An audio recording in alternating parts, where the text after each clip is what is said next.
Welcome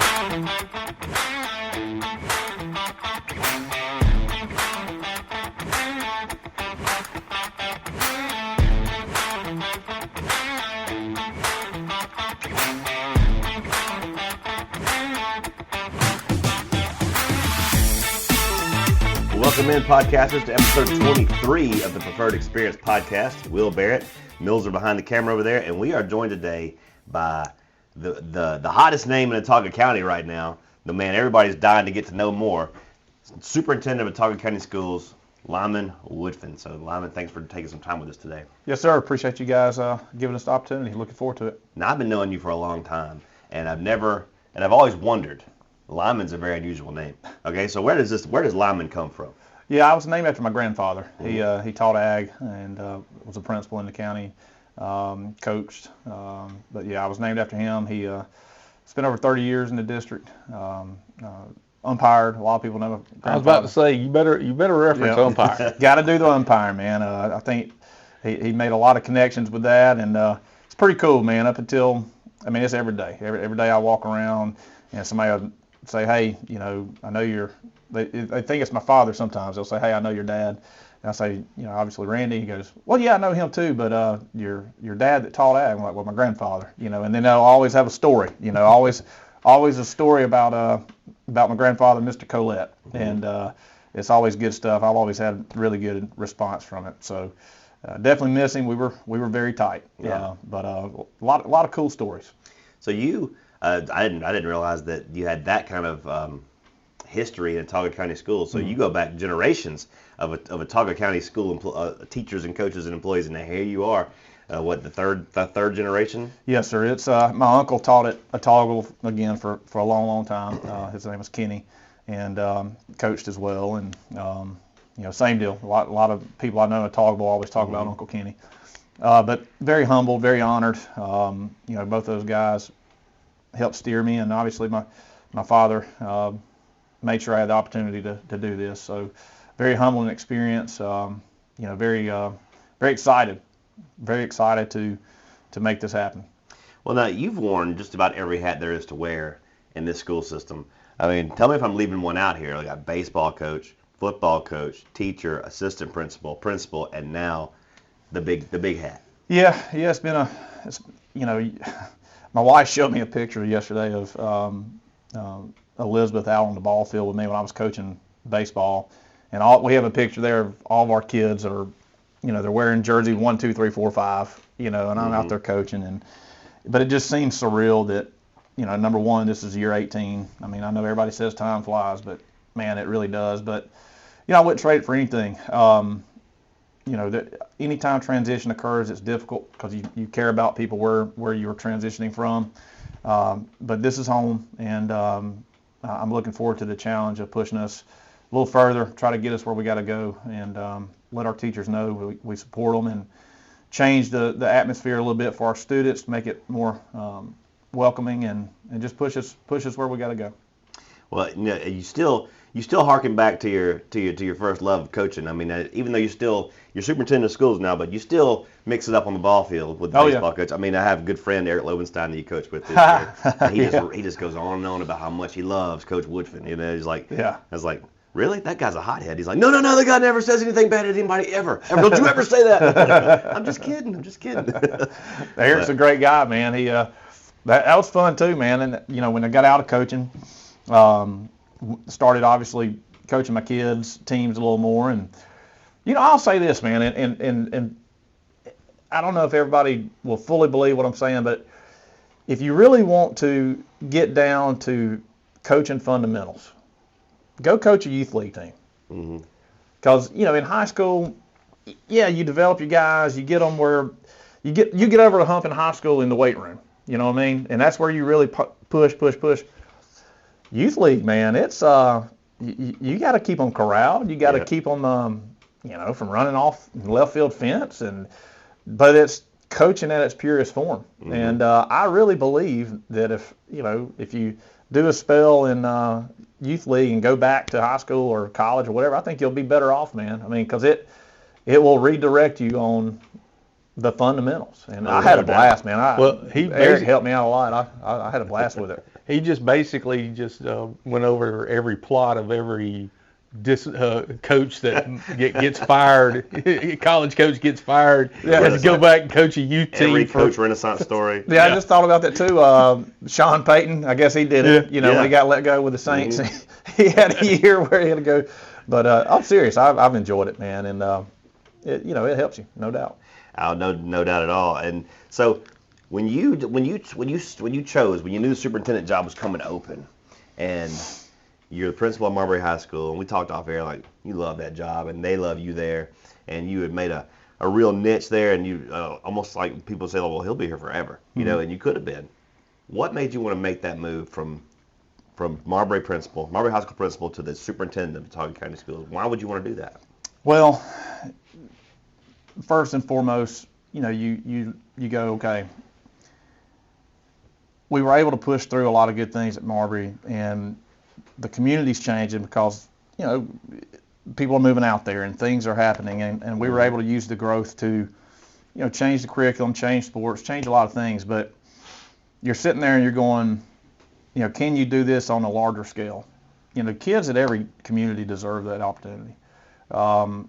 Being here, being a lifelong resident, seeing how, quite frankly, our staff members and administrators and support staff, we do so much with so little, and there's only so long you can do that till things start to slip. And I just wanted to go into the role and go, okay, how do we take what we did on a small scale and make that across a bigger scale? All kids should have the same opportunity. Now, obviously things are going to look a little different with each community because each community is a little different, but the desire to push us over the top should not be one area over the other. It should be coming from this seat, trying to give all kids the opportunity to do as well as they can. And that's it in a nutshell, man. This is home. A lot of people, y'all know, I mean, there's some negativity out there that I don't necessarily agree with. I think social media has changed somehow, how news is out there and the perception of news and all that. We do have a great system. I said in my interview, we're pretty much right where we have been for the last 5-10 years in terms of our academic report card. But I think the negativity is locals see that there's only so much longer we can keep pushing the can down the road. Yeah. And from this chair, I can dive into the finances a little more. I can dive into staff roles. I can dive into things that drive the policy and decisions that do impact our teachers and our students more. So just trying to take the approach I had at Marbury, which was, again, and I'm not going to harp on it too much, but, when I was AD at Prattville, we were told, hey, you can't do this, you can't do that. I feel like we were able to change some stuff in a couple of years we were there.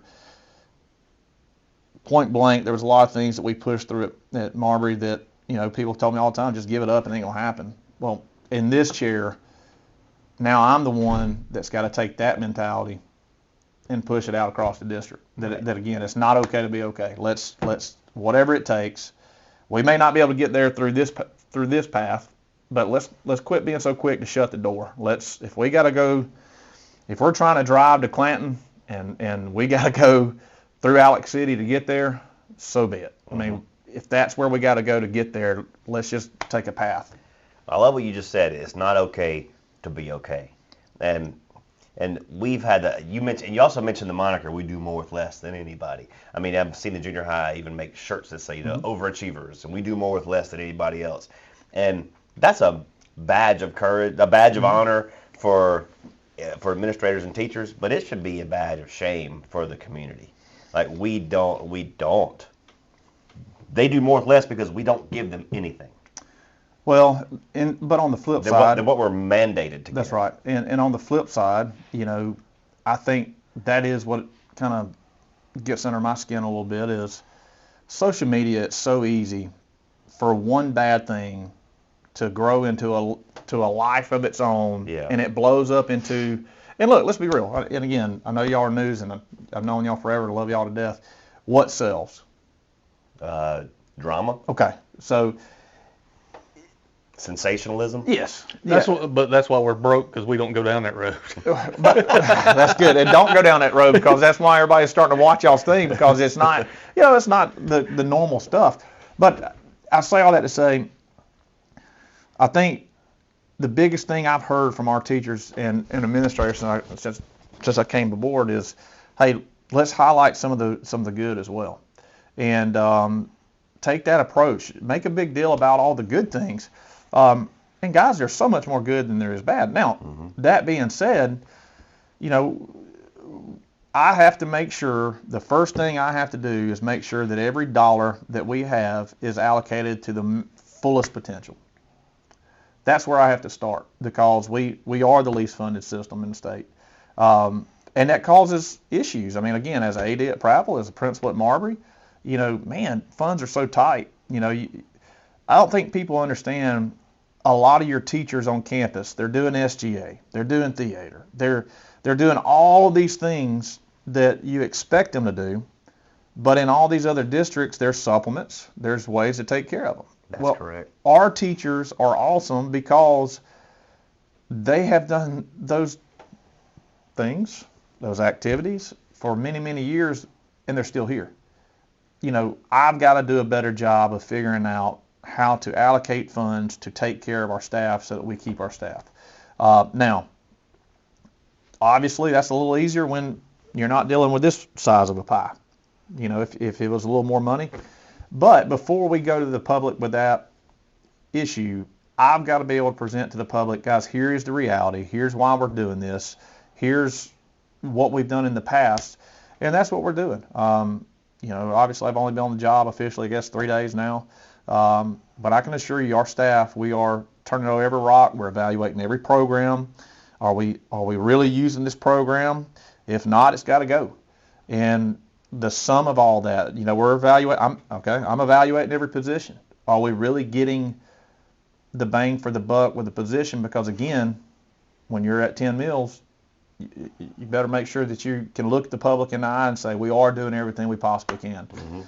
Year one for me, obviously, guys, there's not a whole lot you can change in terms of policy or structure or all, because, the policy was approved, say no, I was hired.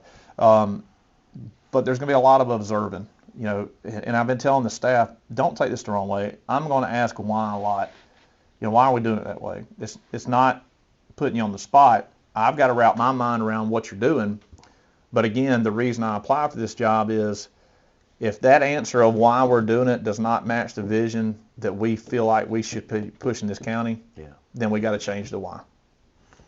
Yeah, and you talked about the teacher morale, and I think when you actually go and approach a program and ask the whys and ask the tough questions, that is going to improve morale, because a lot of these teachers feel disenfranchised and just disconnected because nobody's ever asked them. Well, I'm under no illusion. I know there's going to be days that, quite frankly, I can't leave this office a whole lot. But I'm telling you, I'm going to be out. And I'm an open book. You guys know that. And I've always answered your questions as honestly as I can. I think that's one reason why there was so much support for me locally. And again, I'm very humbled by that. I'm not going to run from a tough conversation. I want our staff members saying, hey, this is my frustration, so that we can work on it. We owe them that. We owe our students that. Why would you not? Yeah. And one of the things I think that has hurt Watauga County schools in the past, maybe over the last 15 to 20 years, has been lack of partnership with the city of Prattville. Mm-hmm. They just haven't been able to play well together. How are you going to make that bridge work? Obviously, I've had experience in it. I would hope people would tell you as well. Let me dispel a myth. When I went to Prattville, I didn't go there to be the AD. It just kind of it seems like that's the case for everybody. They don't go there to be the AD, but somehow it lands in their lap. But just like this job, if I get a job, I'm going to attack it. And during that time, I feel like we were able to repair some of that stuff. I got a very good relationship with the city council and the mayor and Parks and Recreation. And, through those conversations and through lifelong relationships, I think the rub is this, okay? And I ain't saying Prattville in particular. I'm saying in general. I think we all as human beings lose sight of this person's job is to protect this entity.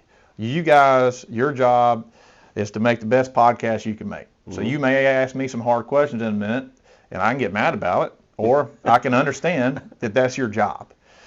Local governmental groups, whether it's the city council or the mayor or the commissioners or the superintendent, their job is to better their districts. Yeah. We can't lose sight of that. Like, it's not personal. I may not agree with everything that they're doing, but I have to keep in mind that their job is to represent their district. Now, the way we move forward is we have to be able to willing to meet in the middle on some stuff. I may not get everything I want, and you may not get everything you want, but if we don't lose sight of the fact that if we give this and you give this, then the vast majority of people are going to benefit. That's how you move forward. Mm-hmm. It's just a recognition of, man, I ain't mad at you. You got to do what's best for your community. Yeah. The best example of that is what's going on in Millbrook right now with the 17 Springs project. It is cooperation between the city of Millbrook, the county commission, the Board of Education, the YMCA, their Chamber of Commerce. They're all working together, and they're about to pull off a massive project that is going to be pretty dang impressive. Well, it definitely will change the scope of their community. Yes. And we have to do the same kind of stuff. Having been in some of those meetings, I can tell you that publicly, those guys all align when they have to. Yes. I'll give them that. Mr. Dennis has done a tremendous job as superintendent of Elmore County. I've got to do the same job here. We've got to get our county to that point, and he's been able to form relationships. Mm-hmm. They're all on the same page, and that whole community has gotten better because they compromise and work together. And I have no doubt. Look, I need to say this. I have no doubt that we're going to be able to do the same thing. Oh, no, I don't either. I fully believe it's coming. And we've got an example of the small things that are starting to happen with the stadium project. Mm-hmm. It's a cooperation effort and this is how I've tried to explain it to people. They're like, why is the city doing it? Well, look, if we didn't have the city doing this project, the county school board of education would have to figure out a way to come up with $15-20 million to build a football stadium for Prattville to play, because you got to have somewhere for them to play. Exactly. And this way, it's a partnership with the city taking the brunt of the financing for it to help the county have a place for soccer and football and all the activities we have. And if we could just keep the cave people on face bag to realize that this is not a county school project. This is a city project. And the city doesn't control the school system, never have, never will. It's a county school system. It's a city infrastructure project.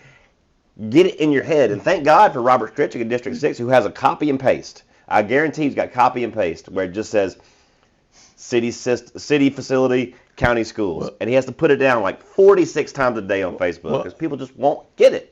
I haven't put it out yet, but I've made a meme that explains it pretty easily for everybody. I'll show it to you. I'll show it to y'all when we get done. I created a little meme that pretty much sums the whole thing up and makes it as simple as it possibly can be. Well, I mean, before I came on board, obviously there was agreement with the Board of Education, City of Prattville, mm-hmm. and the board helped out with some of that. And and again, that goes back to give Mr. Ted Moore and Dr. Boyd credit on that. They all worked through that process, and that's a prime example there. I mean, I know people may expect more money, less money from all the different entities, the board being one of them, but that's a prime example there of past superintendents working hand in hand with city officials, and hey, we may not get exactly what we want, but who benefits in the end? Yes. The students, the community at the end. And Look, those conversations aren't easy, man. Yeah. You know, I mean, because again, but I think it all goes back to this. You have to view it from the eyes of the person that's a little upset. And I'll tell you the biggest place you learn that. You learn that in a principal's chair. You know, you said, we were joking earlier, you said a little hot-headed sometimes. I'm telling you, that's what changed a lot of my viewpoints, is whether I agree or disagree with somebody that's upset, 9 times out of 10, they're upset in our world, not the world you were just talking about, in our world, because their child's upset. Now, we may not agree on the outcome, but as long as I can keep my perspective of understanding that you feel like that because you think that your child's being impacted. So even that stadium stuff you're talking about, you know, I've seen both sides of the argument, but again, let's not lose sight of the fact of City of Powell, Board of Education. Again, entities on both sides may not have got exactly what they wanted, but there's a happy medium there. Compromise occurred, and then who's going to benefit? All students from Watauga County will have the ability to use that, but primarily the lines, you know, our line group. And again, let's be real. If you went to the stadium, I played there. I mean, it wasn't any different last year than it was in 2000 when I graduated. Right. You know, I mean, right. And it was falling apart in 2000. That's right. But again, let's not lose sight of the fact of the positive, which is, you know, you asked about the working relationship. Well, that's my job, is to further that relationship between all those entities and keep making improvements like that. And you can tell that relationship is starting to come together a little better. They showed up at the Board of Education meeting a couple weeks ago with a nice little check. Yes. Yeah. And that's a nice boost. It doesn't put a dent in the overall problem in this system, but it does allow for a little breathing room. Yes. And again, we're very thankful for that decision. And now the eyes are on me and the board. How well do we use that money? And that's the job. I've got to be able to turn that, I hate to say donation, but I mean, you know what I mean? I have to turn that set of funds into here's how we've used it, so that, you know, if there was ever discussions moving forward, hey, you did partner with us and this is what we did with those funds. That's transparency. You know, that's how you get over the hump, is when I come to those government entities, whether it's the county commission or the city of Prattville or the town of Billingsley. You know, if I go to the mayors out there and go, hey, we have a need in these communities and this is how we used the funds when the city of Prattville gave it to us. That's how you get everybody under that same umbrella. That's how you get everybody pulling the same direction. And again, you're not going to ever be able to hit every need with all across the district. But if you're showing them on a day in and day out basis, this is what we did with what you gave us, that's how you start building that bridge.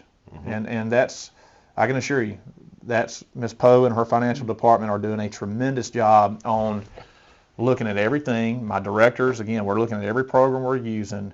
And when we go public with this stuff, or when I present the stuff to the board, I hope that people see it. It is going to be a directional shift in terms of transparency.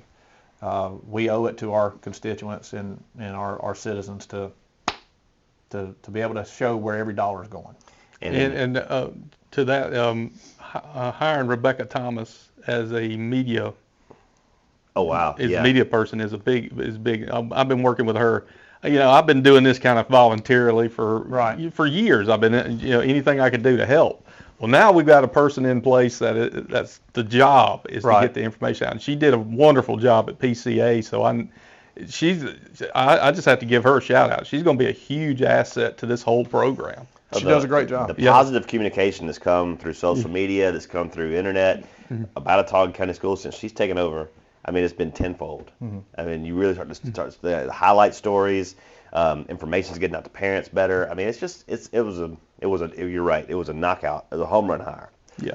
Well, I haven't been here but just a few days, and she's really helped me a lot. And you know, she definitely is on top of her area and doing a great job. So. Yeah, when I told her we were doing this, she goes, "You didn't clear this to the media team," in a joking manner. So, I was like, "You mean me and you?" Only partially joking. Only me and you, right? That's right. That's funny.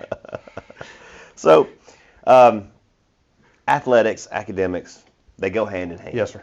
And you've been on both sides of the spectrum. You've been a teacher, you've been a principal, you've been a coach, you've been an AD. And it seems to me like as the athletics programs continues to rise in schools, as they're successful, there's fewer discipline problems, there's better grades, there's just overall better awareness of self and controlling yourself in a school system with the students and the coaches and everything. It just makes everything better. What's your take on the future of our athletics programs in this county and as it relates to raising academics?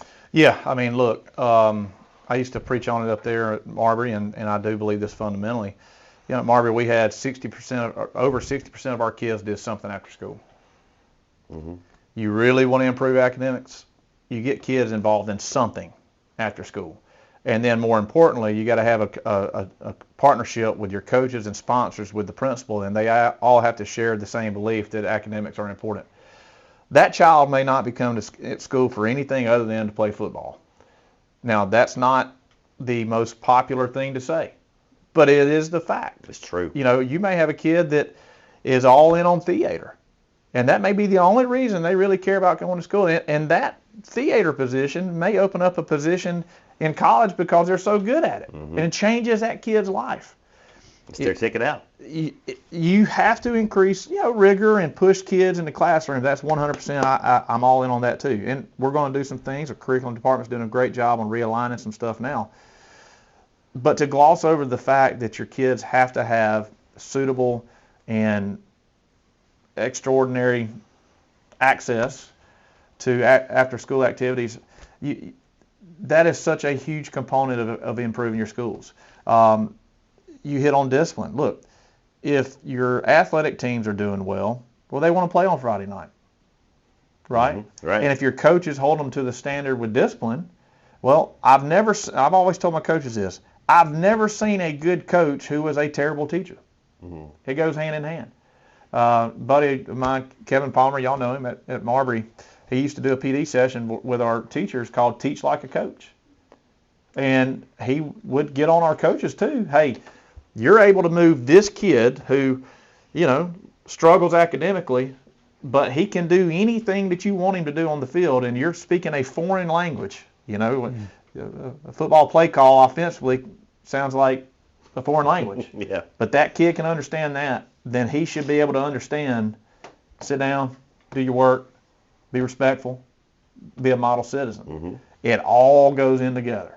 If you want to improve your schools, your coaches have to have the resources they need to win, okay? The coaches have to hold the kids accountable inside and outside the classroom.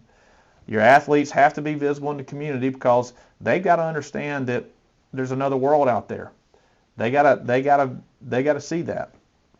And then on top of all that, the principal has to be in line with the coaches, and they all got to share the same vision, which is, I'm going to do everything I can to give you what you need to win, but you're going to do everything you can to push these kids academically and make them the best men and women that you can. Yeah. That's how you do it. Are some schools levelized on, is it easier at some schools to win based on athletes than others? Yes, we all know that, okay? But explain to me why some schools that don't have great athletes are continually second, third, fourth round. Because there's a culture there where the coach is going to work hand in hand with the administration, and they're going to push those kids inside and outside that classroom. And they have the resources required to do just that. It's a big part. There's no doubt. And our programs, I love our athletic programs here. And these coaches and these students, they don't know it, but they fight with one hand tied behind their back. And these 7A against these 7A monster programs like Auburn and Central Phoenix City and Enterprise, their resources are 3, 4, and 5 times what we have to give, and our kids are right there in the fight with them almost every Friday night. Yes. If not coming on top. We're 5 times behind Auburn. We're 4.5 times behind Central in funding. But on the field, it's a matter of 6 to 8 points usually. Right. And that is so hard for people to register with them. Like, if you want to get over that hump, you have to provide these kids and these coaches with what they need to do. And like you posted the other day, Millzer, like about high school athletics. Yeah, I got it pulled up here. It is the front porch of your community, right? Yeah. I mean, talk about that. Yeah, well, here, I'll pass this off to you so you just kind of read the points on it and everything. I got it pulled up on my phone right here. But it's something I found. It's Craig Doty, the two-time national championship coach at Emporium State in basketball. Yep. He posted this on Twitter, and it blew me away. It really did. For the It's Just High School Sports crowd, here are some points to ponder. Sports teams are the front porch and brand of the school.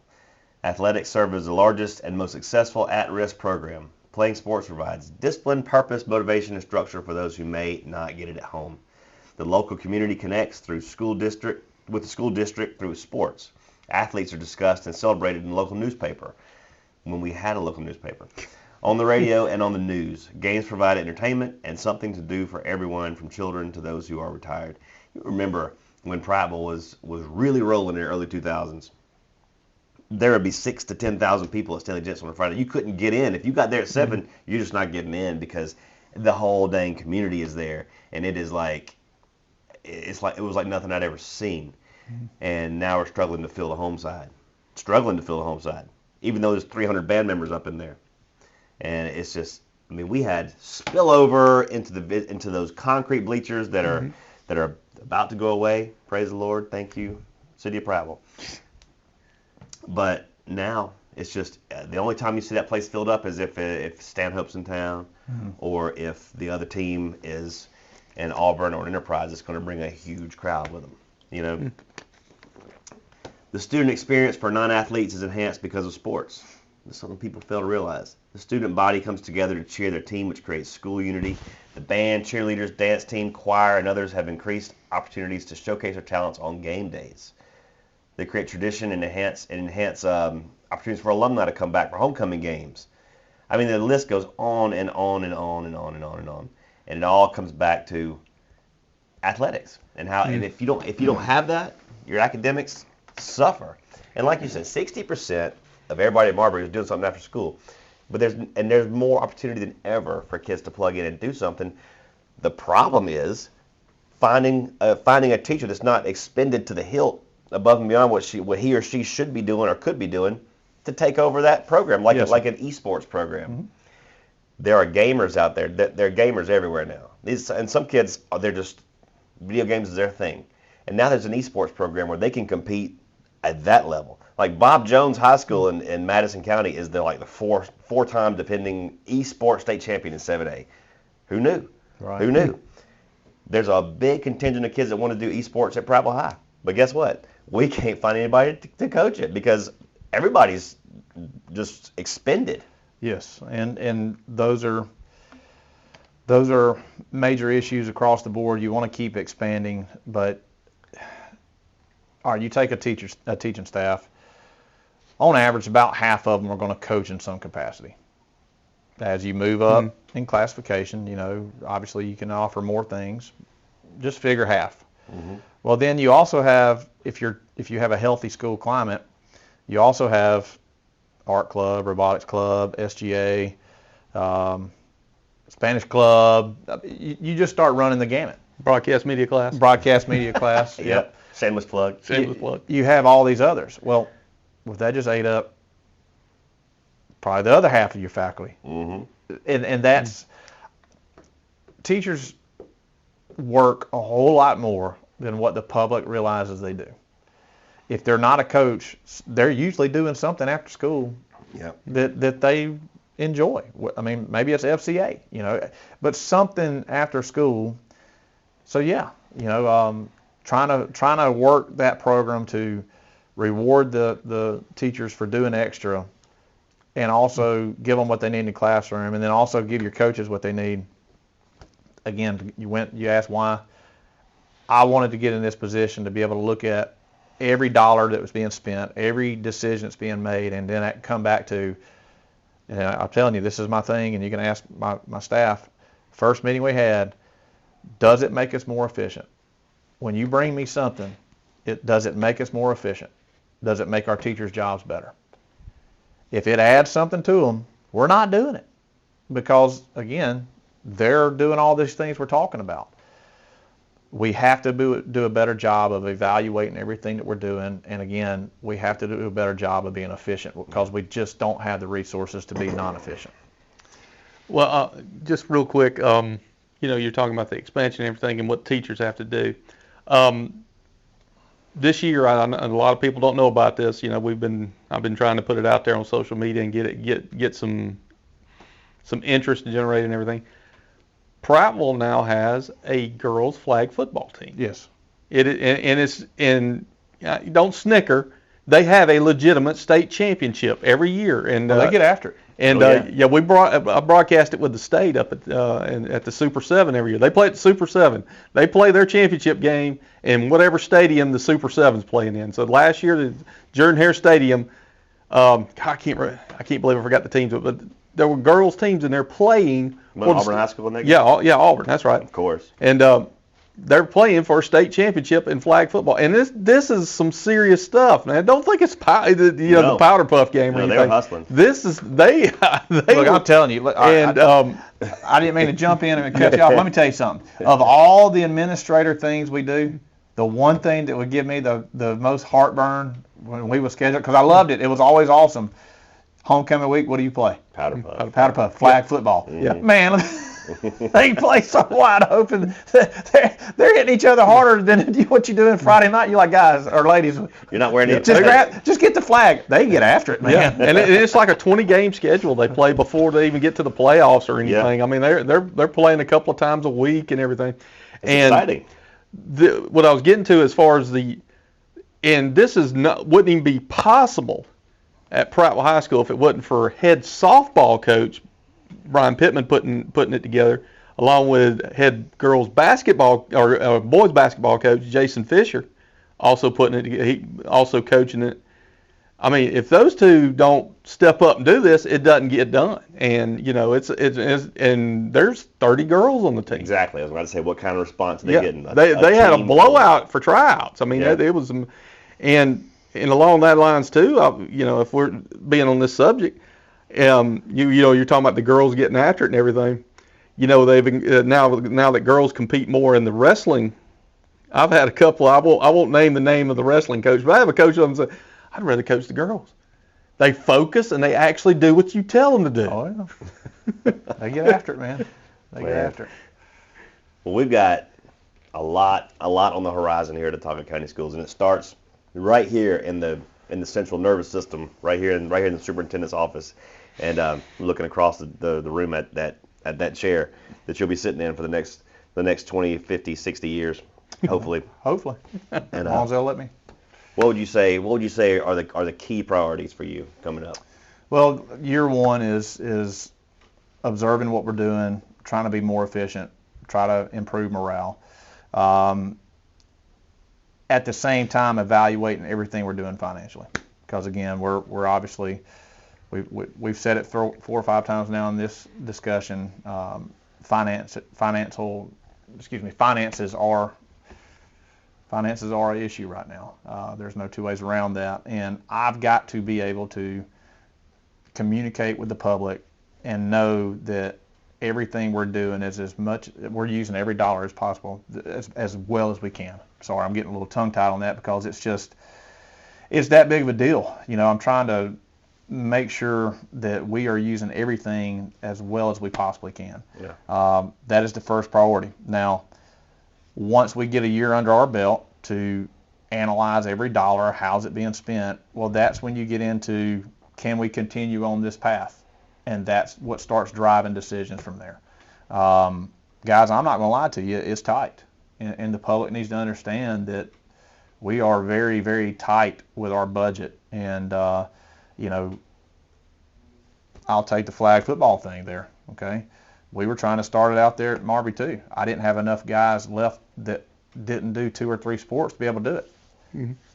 Exactly. That was my point. And And you know there's enough girls out there that they would be, Let me all tell you, over man. it. All right. So my wife, if she watches this, well, she will. She watches everything. Is going to chuckle because my daughter goes out there and all her buddies wanted a flag football team, and I have gotten lit up for the last 2 months. Why can't we have a flag football team? I don't have anybody to coach it. We would have 30 girls play it too. I'm telling you, they were all at my office banging on the door, or we're going to have a team. That's real world what you're dealing in Ottawa County. Yeah. I've got to do a good job of being able to look the public in the eye and say, here's our current financial situation, and this is our plan moving forward. That's what year one's going to be. I feel very good that we're going to do that. Quite frankly, I know we talked a little bit earlier. We're probably a little ahead on that discussion already. And again, after 3 days, Miss Poe has done a phenomenal job. Her department coming in and working hand in hand with them. They've done a great job, and we're uncovering programs that the county's been paying for that I don't know if we're getting what we need out of them.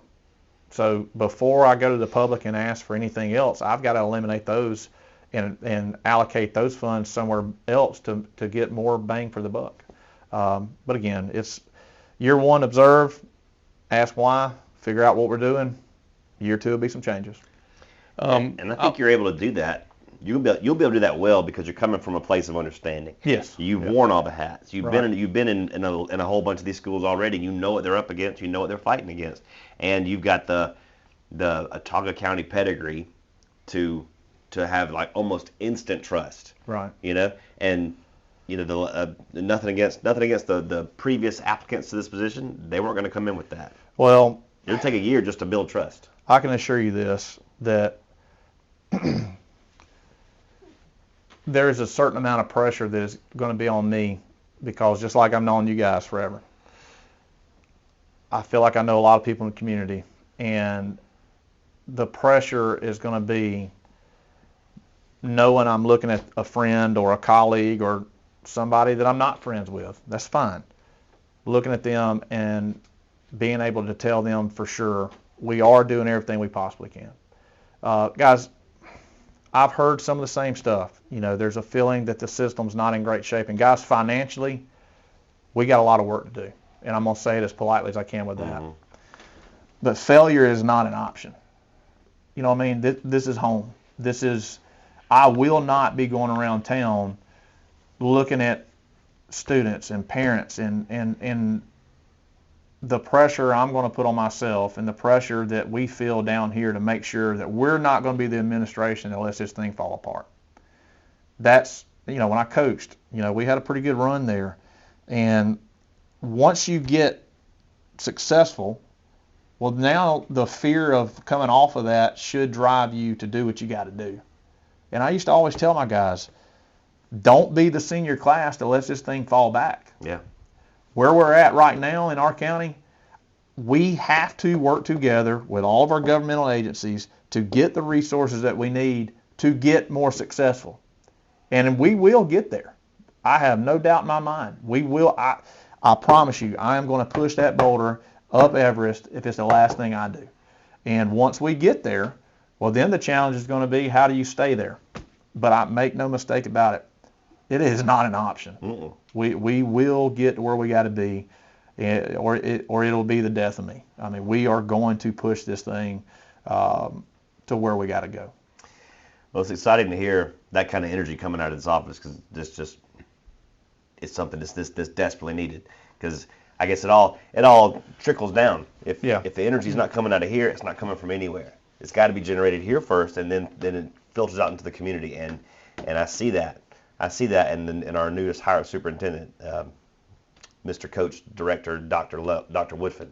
Which do you prefer? Not a doctor, man. Hey, AD Coach, Mr. the teacher. Hey, look, man, I y'all know me well enough. I don't care about a title, man. I've been called a lot of things worse than any title, but here's what I care about. Not to your face. I really don't. It don't bother me, but what I care about is earning trust with our community that they know we're doing everything we possibly can. Yeah. Now, once we get to the point where I can show and we're not far from it, the current reality, I would hope my relationships across the district and people, this was a negative. I've heard this. Well, you're a little too upfront. Okay. Well, I want people to be upfront with me. Mm-hmm. Like, tell me what the problem is.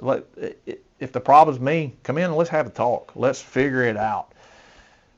I would much rather have somebody be upfront and hit the problem and let's try to fix the problem than to put on rose-colored glasses and feel like everything's okay. Or, which is even worse than rose-colored glasses, have a sense of indifference that it'll be all right. I'm just riding it out.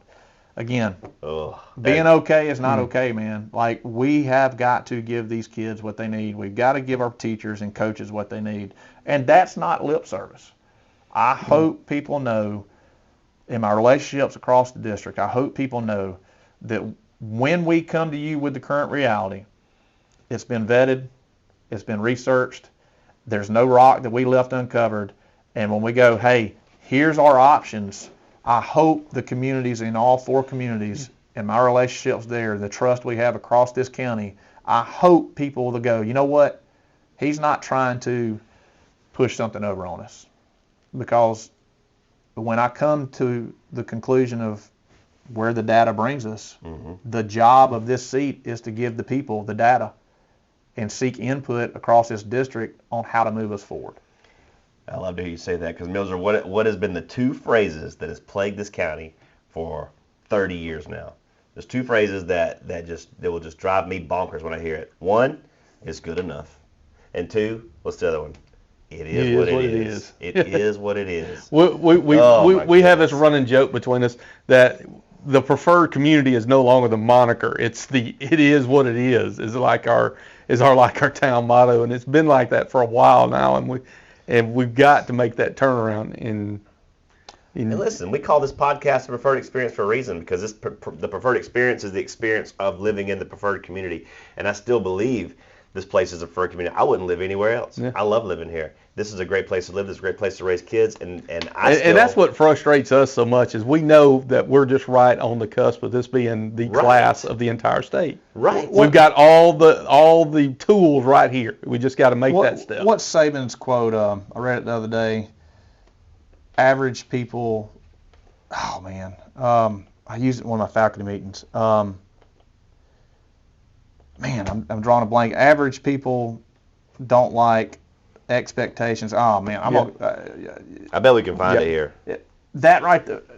I used that in our faculty meeting. I'm trying to remember what it was. Before school year last year, we talked a lot about that. And golly, I wish I could find that quote, because there is nothing better that sums up where we're at. Yeah. I mean, if you want to be, sorry, I'm going to talk like coach. If you want to be the top dog, that don't happen on Friday night. Mm-hmm. That happens in a lot of other areas. Well, mediocre people don't like high achievers. That's it. Mediocre people don't like high achievers. Read that for me real quick. And high achievers don't like mediocre people. Yep. I mean, the standard is the standard. And I guess that's what I'm saying is the current reality for me with our district, our standard is set here because I genuinely believe our teachers and coaches and staff members are maxing out what they can do with what they have. We have to raise our standard. The example I love to give to everybody right now, and this is not just from an athletic standpoint, we're talking academics here. Look at what has happened in Alabaster at Thompson High School in just a decade. 10 years. 10 years they made the commitment. Of course it was they shifted to a city school system, but what they did is they committed resources. Committed resources to their school, and within less than a decade, they're the class of the entire state, and just boom, like that. And so, in a lot of cases, class of the Southeast. Yeah. I mean, in most sports, in most academic levels, in most clubs. I mean, it's the walking dog right now. And what does Alabaster have that we don't? I've been to Alabaster, and no slap to Alabaster. No slap to Alabaster. This place is better. It's a comparable community, very comparable, and that's, and we and this we talk from aspect of pride. Well, it's just the biggest part. Yeah. It's the biggest piece of the puzzle. Right. But don't think that wouldn't benefit the entire county across the board once you make that commitment across the board.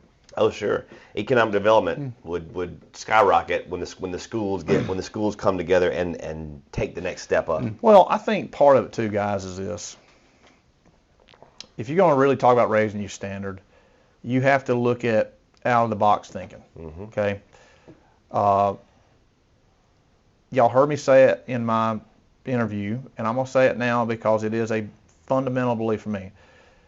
Y'all know, and I'm not going to get too much into tax stuff, but y'all know I was on the committee before, and that question came up in the interview, and we all know we need some more funding. Okay. Right. I'm going to leave it at that, but Clear. Why are we stuck with our mentality?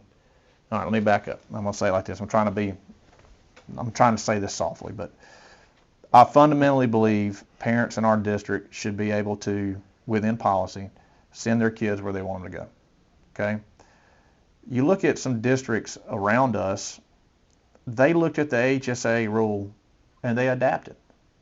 Okay? My belief on that does not come just from the HSA. It comes from, I fundamentally believe that as a parent in a public school setting, you should have the option of sending your kid where you want them to. It's coming from the governor. And if you do that, you talk about economic development, well, you just open up all kinds of areas in the city, outside the city. We have to look at things a little differently to get where we want to be. If we keep saying we want to be here, okay, guys, we're not going to be funded at the Thompson City level. But what can we do in Autauga County that gets more buy-in from Autauga County? That's one of those things. You know, let's not be afraid of change. And here's one of my downfalls. I'll tell you right now. My staff will tell you that I've worked with. I'm sorry. I'm not afraid to try something. I mean, if it blows up, it blows up. But at least you can look at somebody and go, We tried. Like, let's think of different things that we can do that pushes the district over the edge, over to where we want to be. Let's set a new standard.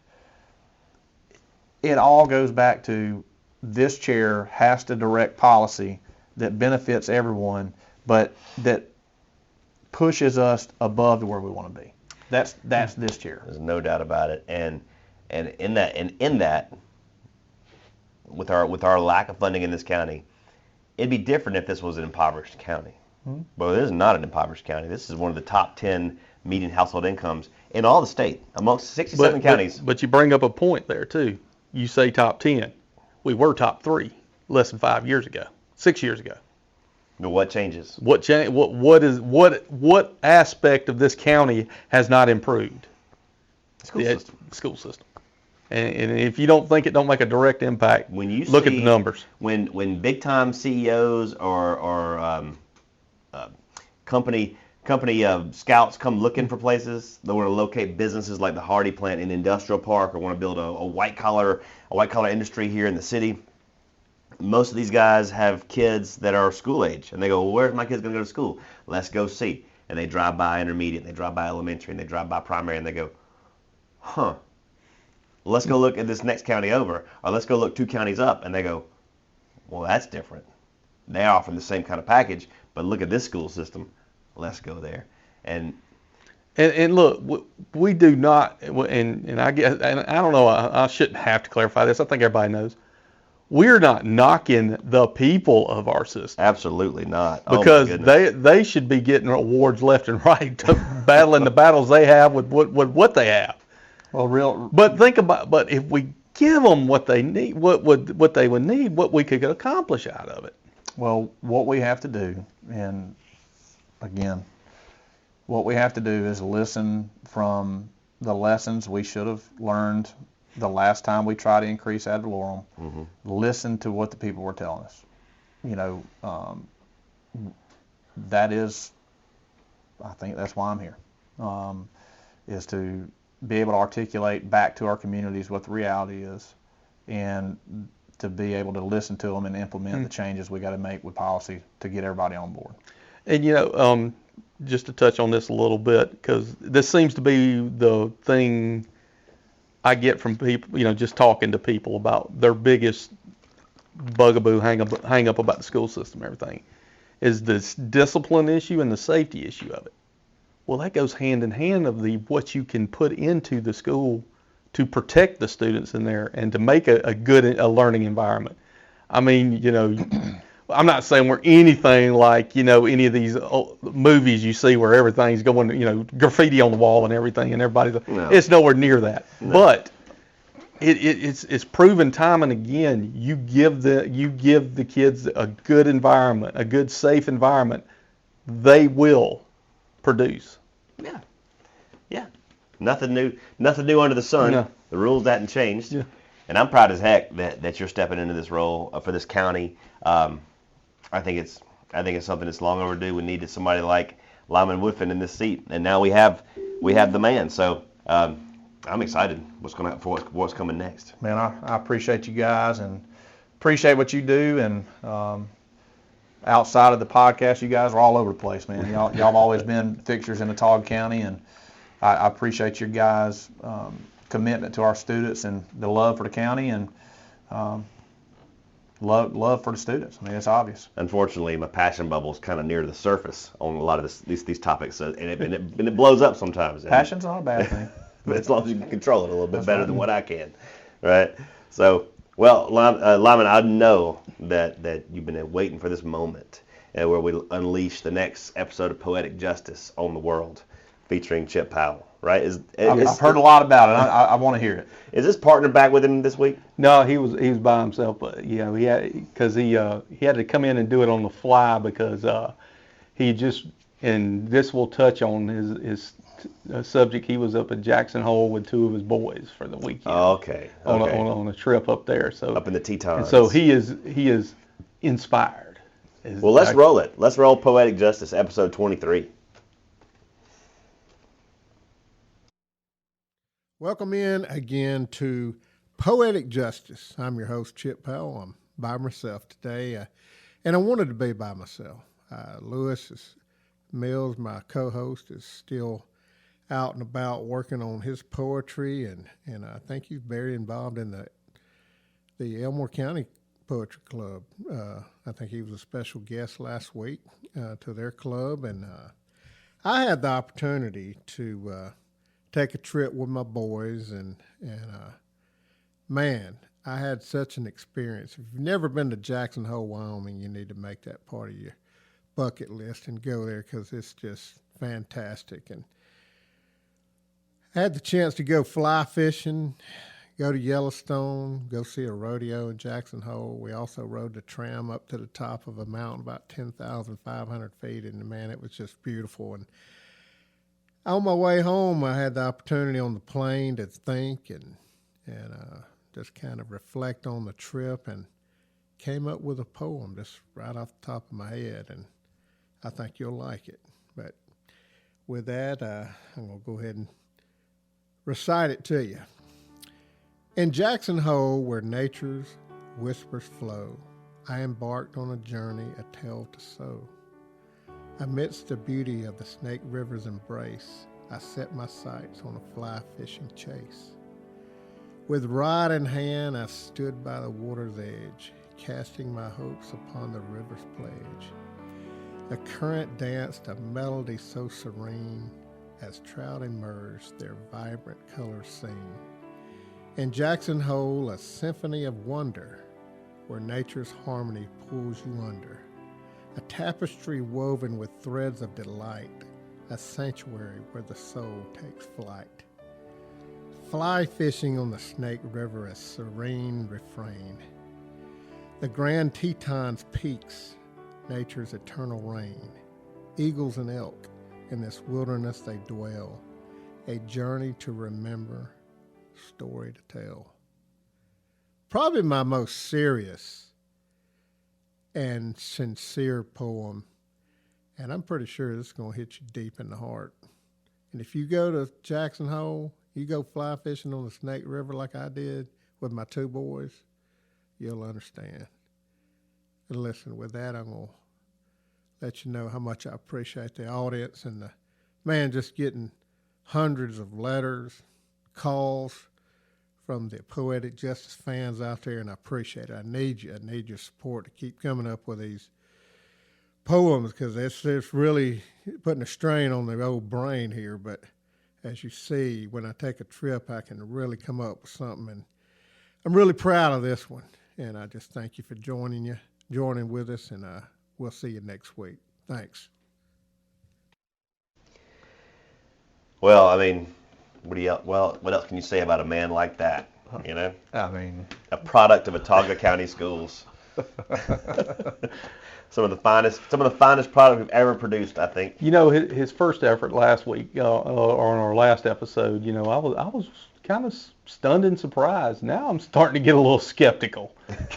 But who knows? I knew he had it in him. I know. I always knew he had it in him. Coach Dye knew it too. Coach Dye knew it too. You know, as he encouraged him to go take English Lit during practice. That's according to Chip, that Coach Dye is the one that has inspired him to be his love of poetry. He suggested other means of expressing himself other than the football field. Hey, before we get into the Motivational Minute with Coach Donny, I do want to make a shameless plug for something, some quality entertainment that that you do not want to miss. Okay, right now the Millbrook Community Theater at the old Robinson Springs Elementary School, they are doing the production of Willy Wonka, and it runs to the end of July, all the way to July 29th. And we've done, I say we because I'm in the cast, right? Yeah. I don't want to brag, but I'm in the cast of Willy Wonka at the Millbrook Community Theaters. Well, I think it's because, you know, Hollywood's on strike now. You were available. It's true. So. I was available. I had some time. But anyway, beautiful program. The stage, the cast, it's just fantastic. And it's a small theater, about 140 people can fit in the theater. And they're selling out shows left and right, Thursday, Friday, Saturday, Sunday, all the way through the end of the month. So get your tickets at millbrooktheater.com. I think that's the website. Just Google Millbrook Community Theater and go get your tickets to Willy Wonka. You won't be disappointed. Great show. And with that, we'll launch into the Motivational Minute with Coach Donny to take us home. This is Coach Donny Burnett, and here's today's Motivational Minute. The future depends on what you do today. Success is not what you have, but who you are. This is Coach Donny Burnett, and that's today's Motivational Minute. Got like a book of these things. Oh, no doubt. He keeps. I mean, Chip writes poetry. Donny collects motivational quotes. It's part of our contract. We got to include them in what we do. So we came up with these two segments for them. Yeah. Well, Lyman, thank you for your time. We're in your office on a Saturday, and that's like the last place you want to be on Saturday. Oh, man, that's it. We're here. We're going to be here regardless. I think he's alluding to this ain't going to be the first Saturday he's going to be in the office, man. That's it. Probably not. Too much work to do. But we're excited about what's happening here. We're excited about you in that chair as our superintendent, as our leader of our school system, and I couldn't think of a better fit for this role than you being in it. So congratulations once again. Thank you for your time. Thank you for what you're doing, and we're looking forward to what's coming next. Absolutely, guys. Appreciate your support. All right. That's episode 23 in the book. Signing off. Until then, good night. God bless, and go Lions.